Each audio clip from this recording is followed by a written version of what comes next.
नमस्कार दोस्तों, मेरा नाम नेहा मिश्रा और आप देख रहे हैं मोटिवेशनल राधे। एक बार स्वामी विवेकानंद अपने एक मित्र के साथ यात्रा पर गए हुए थे। विवेकानंद जी को पढ़ना बहुत अच्छा लगता था, इसलिए उन्हें जहाँ भी नई किताबें मिल जाती वे उसे जरूर पढ़ते और किसी भी नई जगह पर जाते तो लाइब्रेरी जरूर खोजते थे। एक बार एक शहर की लाइब्रेरी में उन्हें कई ऐसी नई किताबें मिली जिन्हें वो पढ़ना चाहते थे। किताबें पढ़ने के लिए विवेकानंद जी और उनके मित्र कुछ दिन के लिए उस शहर में रुक गए।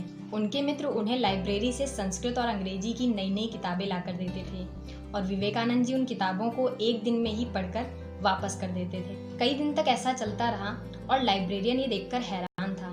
एक दिन उसने विवेकानंद जी के मित्र से पूछ ही लिया, क्या आप इतनी सारी नई नई किताबें केवल देखने के लिए ले जाते हैं? अगर सिर्फ देखना ही है तो वो मैं यहाँ दिखा देता हूँ, रोज इतना वजन उठाने की क्या जरूरत है। इस पर विवेकानंद जी के मित्र ने कहा, भाई जैसा आप समझ रहे हैं वैसा कुछ नहीं है।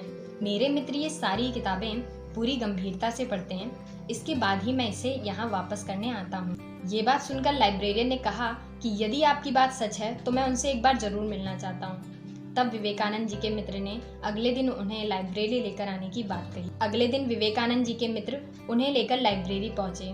तब विवेकानंद जी ने लाइब्रेरियन से कहा, महाशय आप हैरान ना हो, मैंने न केवल ये किताबें पढ़ी हैं बल्कि मुझे पढ़ा हुआ सब याद भी है। इतना कहते ही विवेकानंद जी ने कुछ किताबें वापस की और उन किताबों की कुछ पंक्तियां पेज नंबर के साथ लाइब्रेरियन को सुना दी।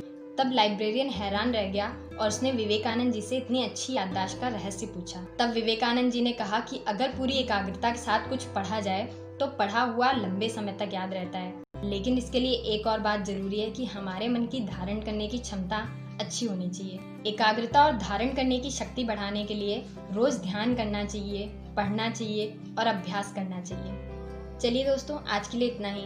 आज की कहानी आपको कैसी लगी प्लीज कमेंट और लाइक करके बताइएगा। नमस्कार।